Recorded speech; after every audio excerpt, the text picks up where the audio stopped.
تاریخ کے بارے میں جو حتمی اور کلی نوعیت کے تصورات ہوتے ہیں وہ نظریاتی ذہن میں پرورش پاتے ہیں۔ تاریخ کے اس تصور میں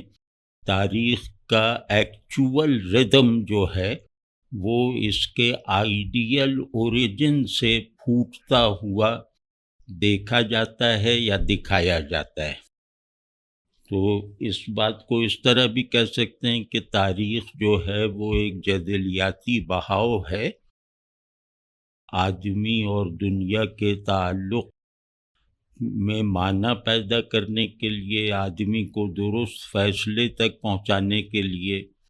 ذہن اور زمان و مکان کے درمیان تعلق کو پرنسپلائز کرنے کے لیے۔ تو اس میں مذہبی ذہن جو ہوتا ہے وہ تاریخ میں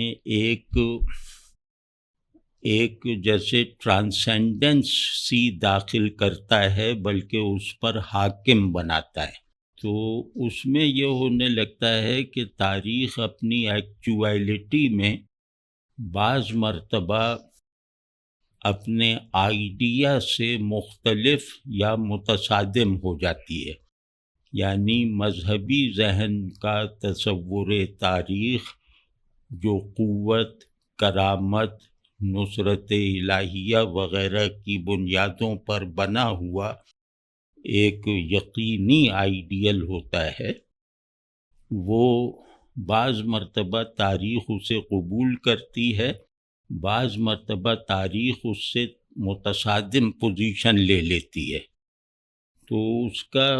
اس کے ظاہر ہے کچھ نتائج نکلتے ہیں، اور وہ نتائج بھی کیونکہ تاریخ سے نسبت رکھتے ہیں لہٰذا وہ گلوبل بن جاتے ہیں، قومی بن جاتے ہیں، یعنی محض تصور نہیں رہتے، محض ایک شخص کا تصور تاریخ نہیں رہتے، بلکہ وہ قوموں کا تصور تاریخ بن جاتے ہیں، ان کا پھیلاؤ اس طرح کا ہوتا ہے۔ تو جہاں جہاں تاریخ اپنی ایکچویلٹی اور مذہبی ذہن کے تصور کے مابین جیسے تصادم کی موجب بن جاتی ہے، تصادم پر مصر ہو جاتی ہے، وہاں کچھ جو مسائل بڑی نوعیتوں کے پیدا ہوتے ہیں، ان میں ایک یہ ہوتا ہے کہ آدمی تاریخ کی جو بڑی پروڈکٹ ہے، یعنی واقعات، ان واقعات کی ایکچویلٹی کا بھی انکار کرتا ہے، اور ان واقعات کو اس ٹرانسینڈنس کے زور پر یہ جیسے میتھیفائی بھی کرنے لگتا ہے، اور وہ اس میں پھر مسئلہ یہ پیدا ہوتا ہے کہ جو لوگ تاریخ کو اس کے ایکچول بہاؤ اور واقعات میں دیکھتے ہیں، یا انہیں ایسے ہی دیکھنے کی عادت یا ضرورت ہے، تو وہ تاریخ کے اس طرح کے جو یونٹس کو جو ہے وہ پرماننٹ اور ایبسلیوٹ بنا دیا جاتا ہے، اس سے جیسے مناسبت محسوس کرنے یا اس کی تائید کرنے کا جواز نہیں پاتے اپنے اندر۔ تو ہم بہرحال مضبوط پوزیشن پہ ہیں، یعنی مذہبی ذہن میں تاریخ کا جو تصور ہے وہ تاریخ کی واحد تعبیر ہے جو انسان کو تاریخ کے آگے مجبور محض ہونے کی پوزیشن نہیں لینے دیتی، اور سب سے بڑی بات یہ ہے کہ انسان کی کمزوریاں اسے تاریخ کی خوراک بننے کا سبب نہیں بنتی۔ تو اس معاملے میں ہم مضبوط ہیں، اور ہم کسی بھی طرح کی فلسفیانہ ڈیفینیشن آف ہسٹری کی بحث میں ہم اپنے تصور یعنی مذہبی ذہن میں تشکیل پانے والے آئیڈیا آف ہسٹری کو مطلب ایک اعتماد سے اور بہت مضبوط استدلال کے ساتھ پیش بھی کر سکتے ہیں، ڈیفینڈ بھی کر سکتے ہیں۔ یہاں غور ہمیں کرنا ہے امت اور تاریخ، یعنی بالکل ٹھیٹ لفظوں میں، کروڈ لفظوں میں، اور امت کہتے ہوئے مطلب کوئی گھبراہٹ کی بات نہیں ہے، کیونکہ یہ مذہب نے پہلی مرتبہ اقوامی وحدت کو ممکن بنایا ہے، یعنی انسانوں میں مذہب کے علاوہ کوئی آئیڈیا ایسا نہیں ہے جس نے عملاً مختلف شناختیں، مختلف تہذیبیں رکھنے والی قوموں کو ایک فعال وحدت دی ہو، ایک ہمہ گیر وحدت دی ہو۔ اور وہ وحدت نہ صرف یہ کہ دی ہے، بلکہ اس وحدت کو اس طرح قائم کر کے دکھایا ہے کہ گویا اس کو اس کا یہ حق اس کے وجود سے، اس کی سوانح سے، اس کے ماضی سے ثابت ہو جاتا ہے کہ یہ تاریخ کے بارے میں پیسو واقعہ نویسی تک نہیں رہ سکتی، یہ تاریخ کو اپنے یعنی کہ اپنے آئیڈیا آف بینگ وغیرہ سے ریلیٹ کرنے کی قدرت رکھتی ہے، اور اس کے لیے مختلف قابل قبول دلائل رکھتی ہے۔ تاریخ اپنی جن قوتوں سے قوموں کو فنا کرتی آئی ہے، اس فناکاری والی قوت کو وہ امت پر اپلائی نہیں کر سکتی، اور اس میں وہ کبھی کامیاب نہیں ہوئی ہے۔ یعنی تاریخ کی ایسی یلغار جو مطلب یہ کہ جس میں آدمی اور سب کچھ جو ہے وہ ایک واقعے کی تعمیر کرنے والے بلڈنگ بلاکس کی طرح ہیں، اس یلغار کا سامنا اگر کسی انسانی مطلب کسی تصور انسان کے تحت کامیابی اور بلکہ مسلسل کامیابی کے ساتھ ممکن رہا ہے، تو وہ مذہبی ذہن میں موجود تصور تاریخ ہے۔ اور مذہب کی طرف سے جیسے ایک نیچرل وحدت کا سانچہ امت کی صورت میں فراہم کر دینے کا نتیجہ ہے کہ قوم اپنے محدود لوکیل میں اپنے داخلی تضادات پر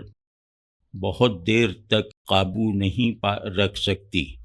لیکن یہی قوم اگر کسی ٹرانسینڈنٹ آئیڈیالوجی سے نصیب ہونے والی وحدت کو قبول کر لیتی ہے اور اسے اپنی ویسی ہی شناخت بنا لیتی ہے جیسی کہ قوم ہے، تو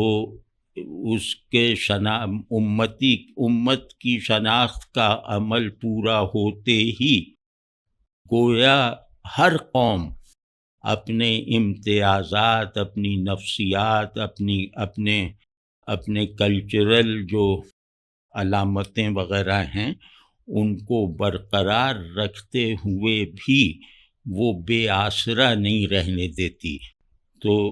یعنی قومیں جیسے اعضاء کی طرح ہیں، امت ایک پورا جسم ہے، اور اگر کوئی ایک عضو میں خرابی آتی ہے تو دوسرے اعضاء کی صحت سے اس کمزوری کا ازالہ ہوتا رہتا ہے۔ تو یہ تو بہت قابل فخر بات ہے، لیکن اس میں پھر ہوتا یہ ہے کہ جس وقت خود امت کے اسکیل پر ایسے تضادات پیدا ہو جائیں جو امت کی وحدت میں افراد کی حیثیت سے شامل اقوام پر بھی اثر انداز ہونے لگیں، یعنی امت مجموعہ اقوام ہے، اس میں اگر ایسے تضادات پیدا ہو جائیں یا ان میں جب تضادات پیدا ہوں گے تو وہ اس طرح کے ہوں گے کہ اس مجموعے کی وحدت دو لخت ہوتی ہے، اور کچھ اقوام ایک طرف ہوتی ہیں، کچھ اقوام دوسری طرف ہوتی ہیں، اور وہ دونوں ایک مذہبی تیقن کے ساتھ اور اسی آئیڈیا آف ہسٹری کے ساتھ ایک دوسرے سے جدا ہوتی ہیں، جو آئیڈیا آف ہسٹری امت کو تاریخ سے مغلوب نہ ہونے دینے کی باقاعدہ ایک مسلسل ضمانت بنا ہوا ہے۔ تو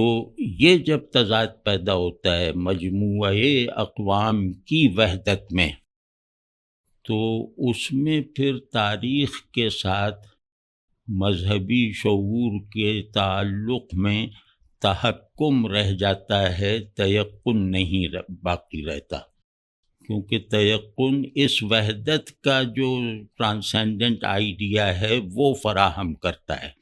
اسی تیقن کی بنیاد پر امت اپنی سطح پر داخلی تضادات اور ان داخلی تضادات کو قوت پکڑنے سے جو ہے وہ روکے رکھتی ہے۔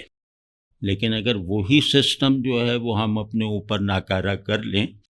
یعنی اپنی ٹرانسینڈنٹل آئیڈیل یونٹی کو جو ہے وہ دولخت کرنے کے ماحول اور امتحان میں ڈال دیں، تو پھر اس کے نتیجے میں اپنی اپنی تاریخ،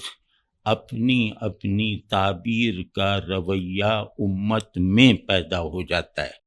پھر امت اپنی وحدت میں جو ہسٹوریکل ججمنٹلزم رکھتی ہے، یعنی مثبت مفہوم میں، وہ ہسٹوریکل ججمنٹ دو ٹکڑوں میں بٹ جاتا ہے، اور نہ صرف یہ کہ بٹ جاتا ہے بلکہ ان دونوں ٹکڑوں میں آپس میں تصادم، جدل اور تضاد، جارحانہ تضاد کی نوبت آ جاتی ہے۔ آج جیسے ہے کہ امت سویلائزیشن بنانے میں ناکام ہے جو یہ کامیاب رہی تھی کبھی، تو یہ اس بات کا ثبوت ہے کہ امت نے تاریخ کو اپنے اپنے ہاتھ میں دوسرے حصے کے لیے جیسے ڈراؤنا بنا رکھا ہے۔ یعنی ہمارا اندرونی تصور تاریخ یہ جیسے محاربوں کی تلواروں کی حیثیت اب اختیار کرتے جا رہے ہیں یا کر چکے ہیں۔ تو اس نوبت پہ پہنچ کے پھر یہ ہوتا ہے کہ میں اپنی انسانی کلیت، اپنے شعور کی آل انکلوسیوٹی کے ساتھ تاریخ سے ریلیٹڈ کوئی موقف قائم کرنے کے لائق ہی نہیں رہ جاتا، اور اس کے نتیجے میں جو چیز پروان چڑھتی ہے وہ جھوٹ کی گلوریفیکیشن اور سچ کی توہین ہوتی ہے۔ یعنی سچ قابل نفرت بن جاتا ہے، یعنی تاریخ کو اس کے ایکچول آرڈر اور پروڈکشن میں دیکھنے کا عمل قابل نفرت بن جاتا ہے، کبھی دونوں دھڑوں کے لیے، کبھی ایک دھڑے کے لیے۔ جیسے مذہبی ذہن کے میں راسخ تصور تاریخ سے ہم دیکھیں تو اس کا پہلا مسلمہ ہے کہ سب ایام اللہ کے ہیں، اللہ ہی کے ہاتھ میں ہے چیزوں کو الٹنا پلٹنا، عروج دینا، زوال دینا۔ یعنی کہ تاریخ کے جتنے بھی اصول اور جتنے بھی ان اصول کے عملی مظاہر ممکن ہیں چاہے واقع نہ ہوئے ہوں، وہ سب کچھ جو ہے وہ اللہ کے ہاتھ میں ہے، یعنی اس ٹرانسینڈنٹ پرنسپل کے تابع ہے جس پرنسپل کی بنیاد پر ہم امت بنے ہیں۔ یعنی ہم نے اپنے قومی امتیازات سے جو ہے وہ ایک عاجزانہ وابستگی تو جاری رکھی، لیکن اپنی کلی شناخت امت کو بنایا تھا۔ تاریخ زمانے کی اس حرکت کا نام ہے جس کا جدلیاتی نظم و نسق وہ دو بائنریز کے ٹکراؤ پہ چلتا ہے، ایک ہدایت، ایک فطرت۔ تو وہ تاریخ اپنی ایکچویلٹی میں فطرت کی قوت ہے، اور تاریخ اپنی ہیومنائزیشن میں، تاریخ اپنے آئیڈیلزم میں، تاریخ اپنی اوریجنل حقیقت میں ہدایت سے منسوب ہے۔ تو بیچ میں انسان ہے جو فطرت کے بہاؤ کی لگامیں ہدایت کے ہاتھ میں رکھنے کا ذمہ دار ہے۔ ہمیں مطلب اس میں کوئی اس طرح کا بھی تذبذب نہیں ہے کہ کسی بھی زمانے کی کسی بھی نظریے سے پیدا ہونے والی منطق اس کو کامیابی سے، بے نیازی سے یا کسی تکبر سے رد کر سکتی ہے، کیونکہ یہ انسان اپنے وجود اور اپنے شعور کی آئیڈینٹی کے ساتھ اور اپنی بالکل یونیورسل ڈیفینیشن میں رہتے ہوئے اس وقت تک اپنا ظہور نہیں کر سکتا، اس وقت تک اپنے امکانات کا ایگزاسٹیولی اظہار نہیں کر سکتا جب تک وہ تاریخ کے اس قانون تضاد کو نہ سمجھ لے۔ اور یہ قانون تضاد یعنی ہدایت اور فطرت کے جدلی بہاؤ سے جو ہے وہ تاریخ کبھی انسان پہ غالب آتی ہے، کبھی انسان تاریخ پر غالب آتا ہے، لیکن یہ جو دو اصول ہیں ہدایت اور فطرت، یہ دونوں جس قوت سے، جس آئیڈیا سے، جس پرنسپل سے گورن ہو رہے ہیں، وہاں ہدایت بقا کا اصول ہے اور فطرت فنا کا اصول ہے۔ تو ان دونوں فنا و بقا کے ٹکراؤ کا چینل وہ تاریخ ہے، ہدف انسان ہے، سب دن اللہ کے ہیں، یہ جیسے آئیڈیا ہے۔ اس زمانے یعنی یہ ہمارا تصور زماں ہے،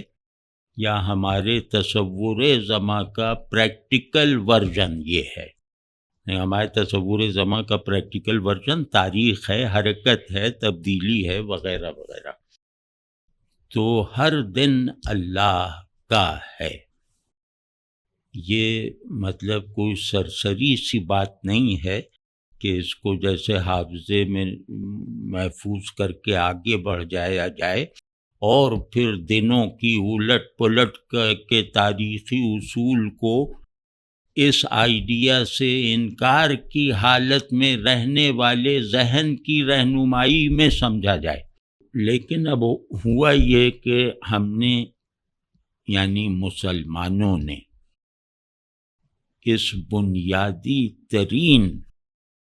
اصل کو ڈھا دینے میں کوئی کسر نہیں چھوڑی۔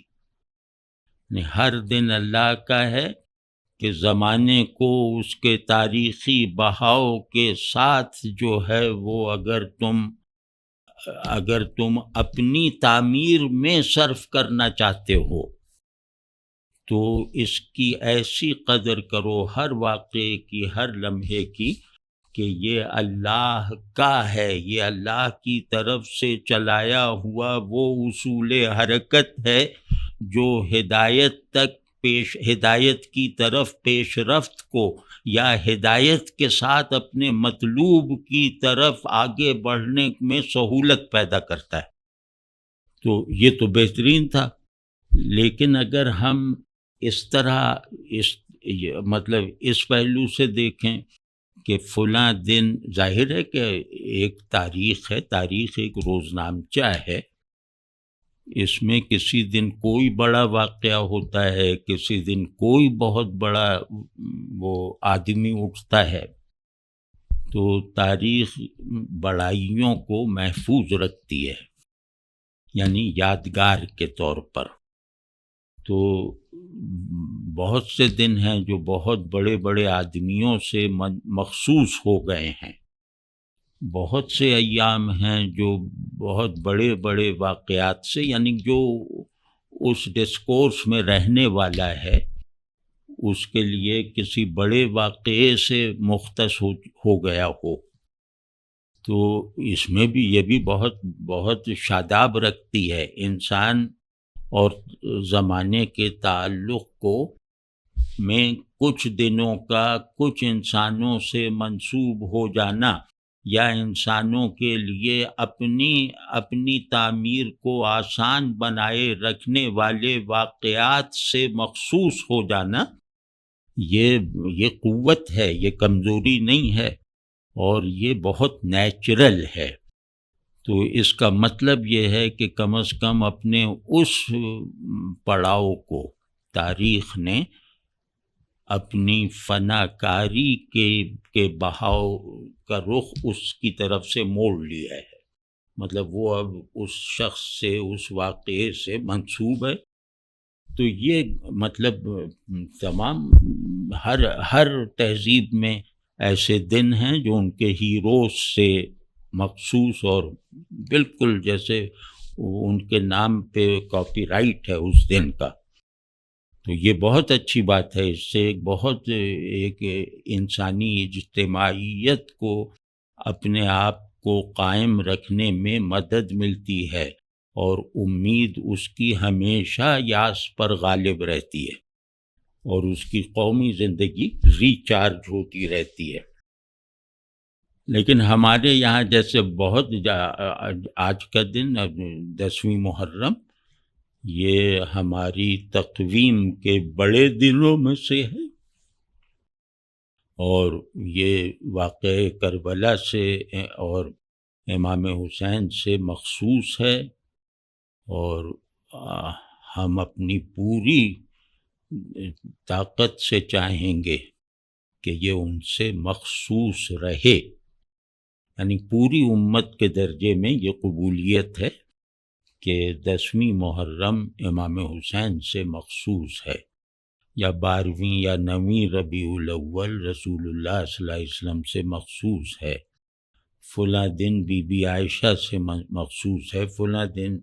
سیدنا عمر سے مخصوص ہے. مطلب یہ کہ اس طرح کے کئی دن ہیں ہماری تقویم میں، مذہبی تقویم میں، جو ہمیں جیسے خود اعتمادی بخشتے ہیں. تو لیکن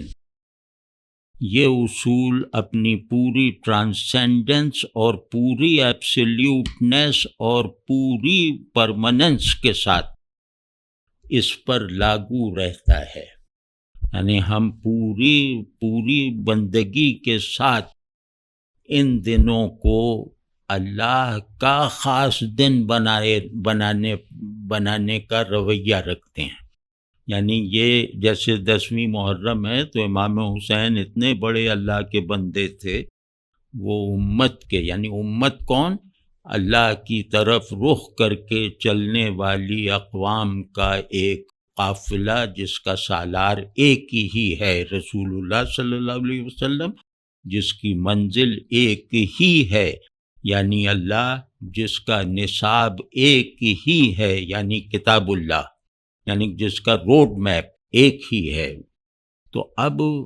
اس بالکل جڑے ہوئے محکم ناقابل شکست وحدانی حیت میں ہم اب کہتے ہیں کہ 10ویں محرم امام حسین کے لیے خاص ہے، ان کی یاد کے لیے خاص ہے. ان سے فائدہ اٹھانے، ان کی زندگی سے سبق حاصل کرنے کا یہ بہت فطری موقع ہے، جس میں ہم کسی بڑے مجاہدے میں پڑے بغیر، کسی آزمائش میں جو ہے وہ ڈالے جائے بغیر ان سے فائدہ حاصل کر سکتے ہیں. ان سے ہم اپنے باطن کی سالانہ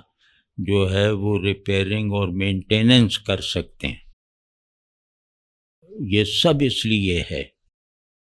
کہ اس دن امام حسین سے ہماری بندگی نئی، ان کے حوالے سے ہماری بندگی میں تقویت پیدا ہو جائے گی.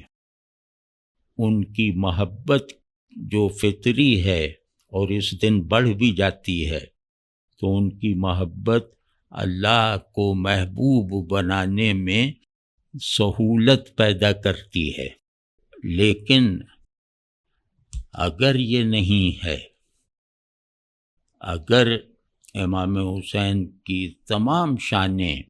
وہ چاہے ہمارے اندر نشاط پیدا کریں، چاہے علم پیدا کریں، اگر اس دن کا سارا کانٹینٹ، یعنی کہ 10ویں محرم میں جو خاص چیزیں بھری ہوئی ہیں، وہ خاص چیزیں اگر میرے باطن میں اللہ کے تعلق کا ایک نیا ارادہ، نئی پریزنس نہیں پیدا کرتی،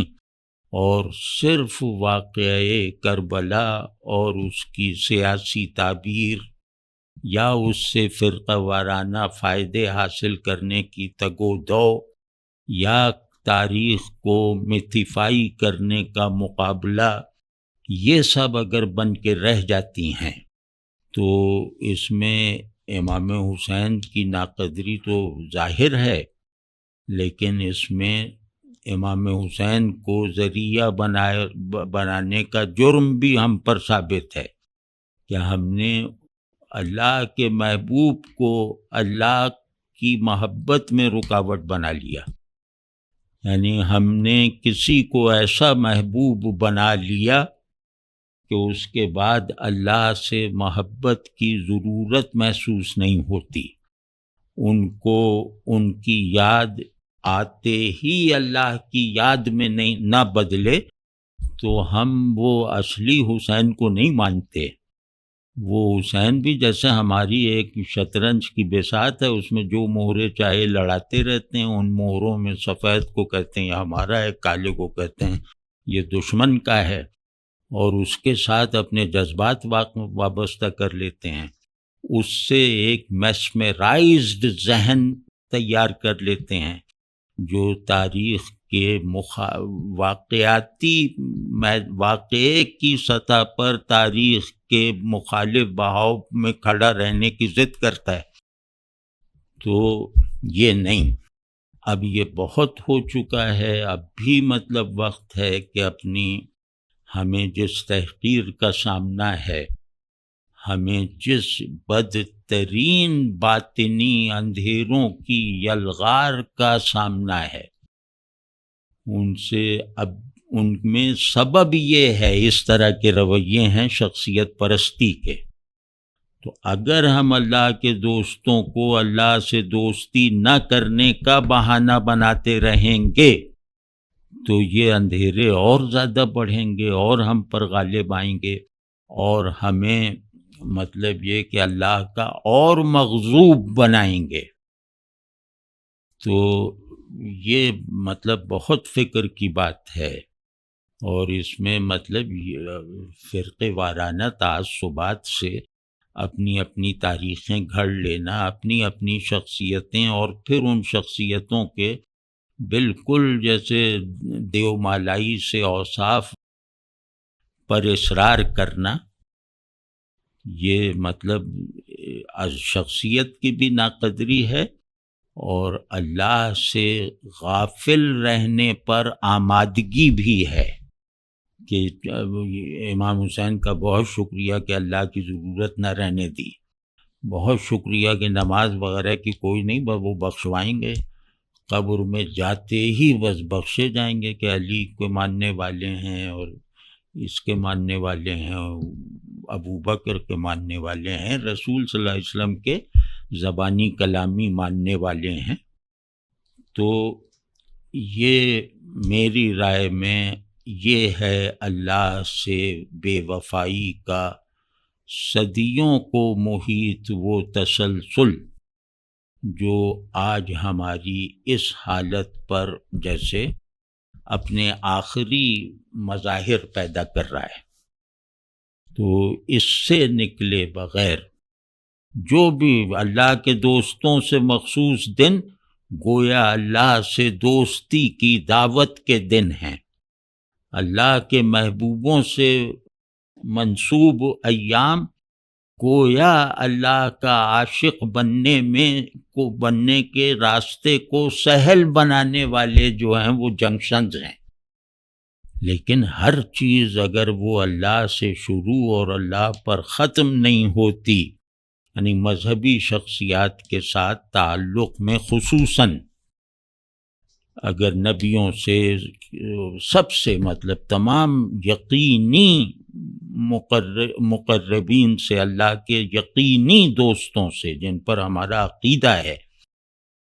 ان دوستوں سے بھی تعلق میں اگر انہیں منزل بنا لیں کا جرم سرزد ہو گیا، اگر انہیں وسیلہ سمجھنے سے عملاً اور بعض مرتبہ عقیدتاً انکار کیا جاتا رہا تو ظاہر ہے کہ ہم نہ ادھر کے رہیں گے نہ ادھر کے، یہ بھی نہیں پہچانیں گے، وہ بھی نہیں مانے گا۔ اس دن پر اللہ کا شکر ادا کرنا چاہیے کہ یا اللہ آپ کی ایک بہت بڑی نشانی، وہ اس دن ایسے یاد آتی ہے ہمیں کہ عام دنوں کے مقابلے میں اس دن آپ کی یاد میں بھی بہت اضافہ ہو جاتا ہے۔ تو اگر اللہ کی یاد میں اضافہ نہیں ہوتا تو ہر ایک کی یاد غفلت ہے، اگر اللہ کی محبت میں اضافہ نہیں ہوتا تو ہر ایک کی محبت جو ہے وہ اللہ سے عداوت ہے۔ اس میں اب کوئی پرواہ نہیں کہ یہ کیا سمجھتے ہیں وہ کیا سمجھتے ہیں، ہم پابند ہیں اس بات کے کہ اس دین کی مجموعی مراد اور تمام نصوص جس پر شاہد ہیں، بلکہ نصوص کا نصوص ہونا اس پر منحصر ہے کہ رخ اللہ کی طرف رہے، ذہن کا بھی، دل کا بھی، ارادے کا بھی، عمل کا بھی۔ اور راستے میں بڑے بڑے لوگ، رہبر آئیں گے، رہنما آئیں گے، محسن آئیں گے، اللہ کے دوستوں کی سے ملاقاتوں کے مواقع ملتے رہیں گے۔ وہ اس لیے ہیں کہ یہ سفر، ہم کمزور لوگ ہیں، یہ سفر ہم پر آسان رہے۔ اللہ کی طرف سے بڑائی دیا گیا ہر آدمی گویا اللہ کی طرف کی سر کی جانے والی مسافت میں ایک ایک چشمے اور ایک ایک کنویں پر بیٹھا ہوا ہے۔ وہ ہمارے اندر تشنگی،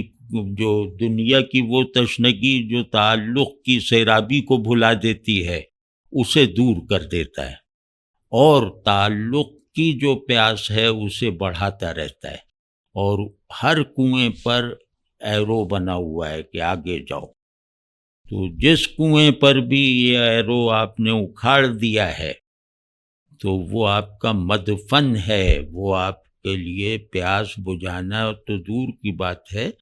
وہ آپ کا مدفن ہے، اور وہ اللہ سے بدترین بے وفائی ہے۔ یہ بات تو ہو گئی، اور مجھے بڑا اچھا لگ رہا ہے کہ وہ اللہ نے اگر یہ قبول فرما لیا تو ہو سکتا ہے کہ جہاں امام حسین کو رکھا جائے اس محبت کی وجہ سے ہمیں بھی وہاں پہنچا دیا جائے، مطلب ملازم کی حیثیت سے، خادم کی حیثیت سے، تو یا کم از کم ان سے ہمارا تعارف کروا دیا جائے کہ یہ آپ کو اپنا وسیلہ بنانے میں کتنا جذباتی تھا۔